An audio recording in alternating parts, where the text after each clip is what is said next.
Bila saya tengok apa yang mereka tidak berani membubarkan DUN.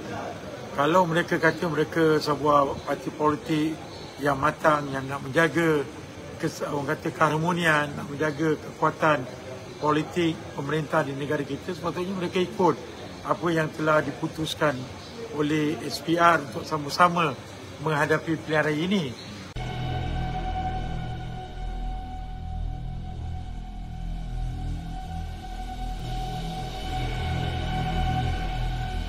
Tetapi oleh kerana mereka memang orang kata dalam keadaan mereka tak bersedia. Maksud tak bersedia ni mereka tahu bahawa rakyat nak menghukum mereka. Jadi akhirnya mereka terpaksa menggunakan kekuatan kerajaan negeri masing-masing. Kalau mereka bubarkan Dewan Undangan Negeri, seperti mana yang UMNO, Barisan Nasional Gentleman berani, kita sanggup bubar, kita tak nak gunakan kekuatan kerajaan negeri untuk kita bantu calon-calon parlimen kita. Maknanya ianya UMNO ataupun Barisan Nasional ni nampak sikap, orang kata sikap keberanian ataupun sikap bertanggungjawab kepada negara itu sendiri.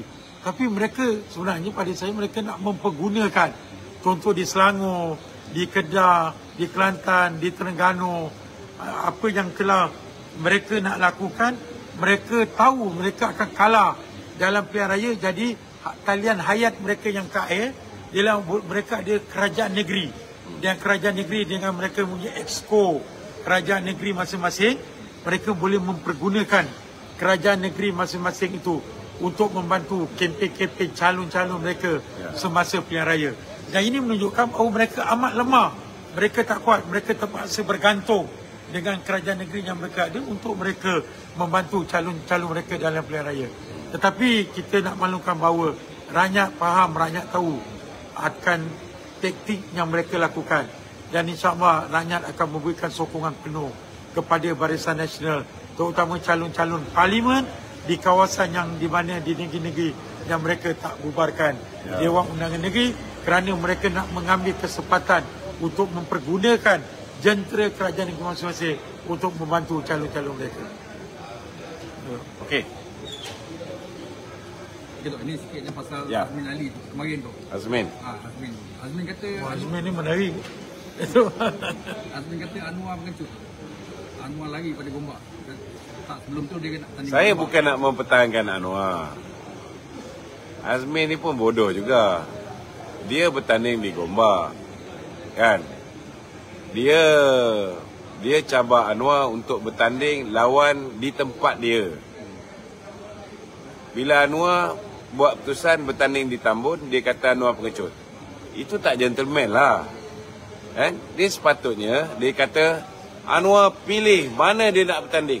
Saya takkan bertanding di Gombak. Anwar jangan bertanding di Pematang Pauh. Kan? Pilih mana-mana. Kita sama-sama bergentak di situ. Barulah kira anak jantan. Kan? Ini suruh orang datang ke tempat dia. Betul tak? Takkanlah saya nak cabar Azmin Ali. Kalau kau nak jantan, kan? Kau datanglah bertanding lawan aku dekat Seri Gading. Kalau kita dapat bertanding di Seri Gading lah. Contoh.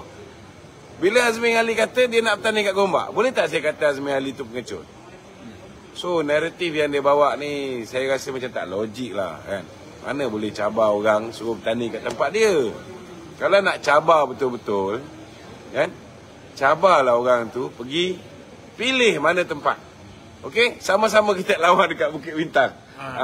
Baru betul. Kan? Anwar bertanding Bukit Bintang, Azmin Ali bertanding Bukit Bintang. Ataupun cari yang marginal area. Kalau mungkin Bukit Bintang banyak Chinese, lebih menguntungkan Anwar Ibrahim. Cari tempat yang Melayu tak berapa ramai, Cina tak berapa ramai, yang lebih kurang je marginal area. Kita dua-dua bertanding situ. Barulah gentleman. Okey. Jelas saya sikit nak bercakap soal Azmin Ali ni. Kadang-kadang saya tak faham macam mana parti PAS yang memperjuangkan Islam, dan jelas bahawa Azmin Ali ni bukan saja kelakuan dia, tetapi apa yang terjadi, walaupun ianya belum lagi dijatuhkan hukuman, tapi jelas bila Haziq sendiri buat pengakuan apa yang dilakukan dengan video yang tular yang jelas, yang telah dibuat yang forensik, sedang kita sahkan.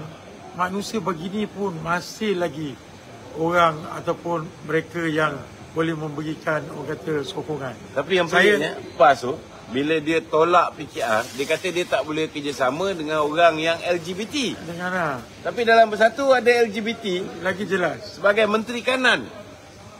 Dia boleh terima tu, macam mana tu? Itu yang jadi kita tak nampak Susah bahawa nak faham. apa yang diperkatakan tidak sama apa yang sebenarnya yang diperjuangkan. Jadi dalam situasi begini, kepada calon Barisan Nasional di Gombak, kepada rakyat ataupun pundi-pundi Gombak, nilailah sendiri. Pilihlah pemimpin yang orang kata kalau tak baik pun kurang-kurangnya orang yang boleh bertanggungjawab. Azmin ni rosak, moral rosak, perbuatan yang dilakukan amat keji sekali, dan sebenarnya pada saya lah sebagai orang Islam, kalau mereka yang mengundi Azmi ni, saya ingat tak payahlah. Kita seolah kita memberikan undi kepada orang yang melakukan orang kata amalan kerja ataupun perbuatan terkutuk yang telah beliau lakukan. Sebab kalau kita angkat kaum Nabi Lut ni menjadi pemimpin kita, dulu okeylah, orang tak tahu dia ni ada terlibat dengan seks luar tabi'i ni. Kita tak tahu dia ni keturunan sama macam Nabi Lut punya zaman, kan. Tapi sekarang ni orang dah tahu, kan. Selepas apa yang berlaku pada tahun 2019, kita pun dah bawa pergi pakar forensik, orang dah tahu dah. Jadi kalau misalnya rakyat di Gombak masih lagi memberikan undi kepada Azmin, saya bimbang, takut bila Allah Ta'ala turunkan bala ni, Allah Ta'ala tak pilih orang baik ke, orang jahat ke, Semua kena, orang yang mengundi dia ke, orang yang mengundi katalah calon BN Datuk Seri Megat Zulkarnain, sekali dengan yang undi Datuk Megat pun dia tetap akan terima bala yang sama. Jadi jangan kita angkat orang-orang macam ni sebagai pemimpin kita. Takut bala Allah Ta'ala tu datang lagi. Kena ingat lepas ni kita nak berhadapan dengan banjir lagi, selepas pilihan raya ni.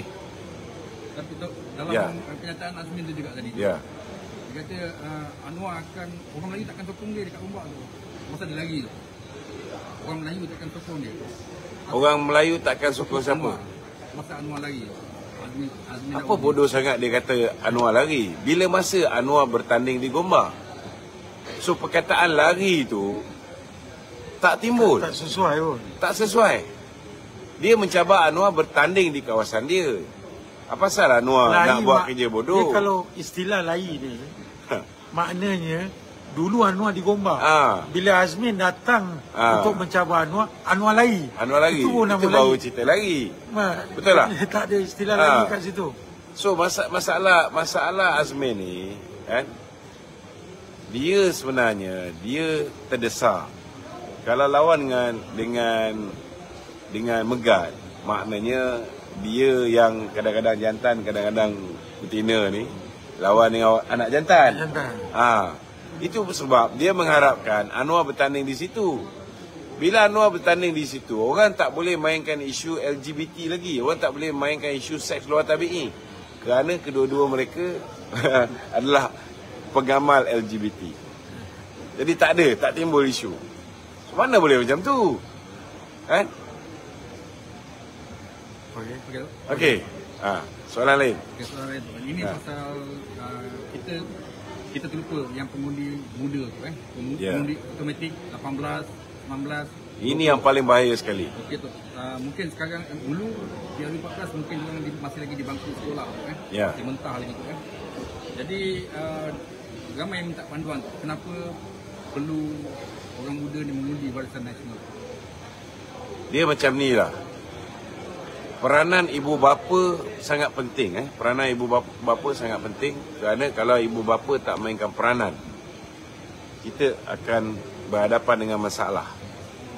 Sebab pengundi antara 18 hingga 29 tahun ni ada 6 juta lebih orang.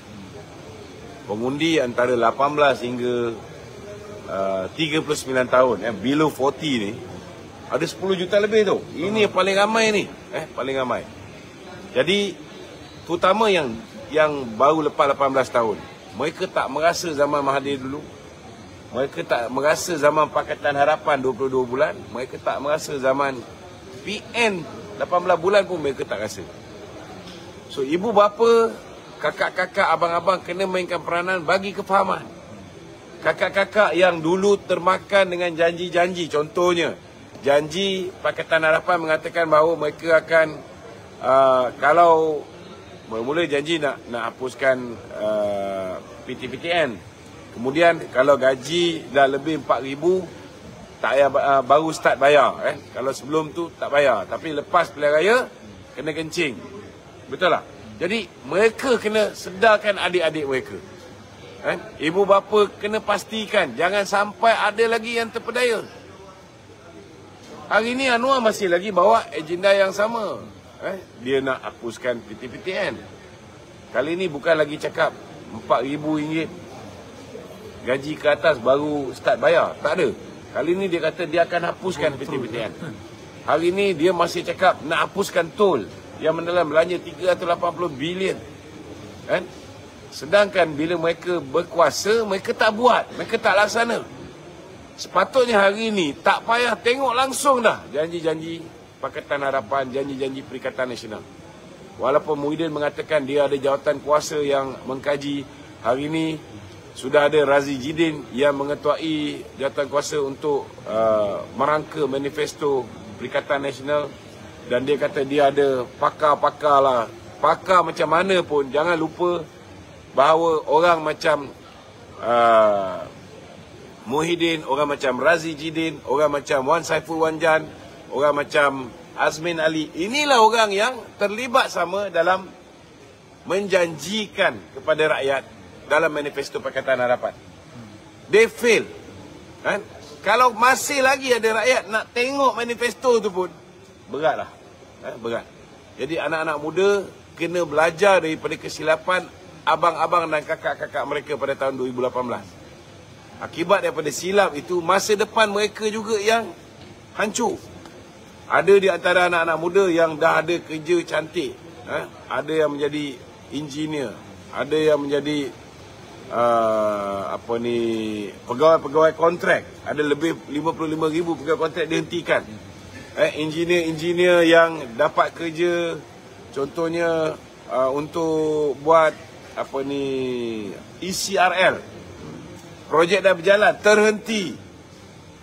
Kerana kerajaan Pakatan Harapan tidak honor perjanjian yang dibuat zaman BN. Akibat dia, pelabur-pelabur pun dah tengok Malaysia ni, kerajaan baru dia ni tak honor perjanjian kerajaan terdahulu. Jadi mereka tak berani untuk masuk buat perjanjian baru dengan Malaysia.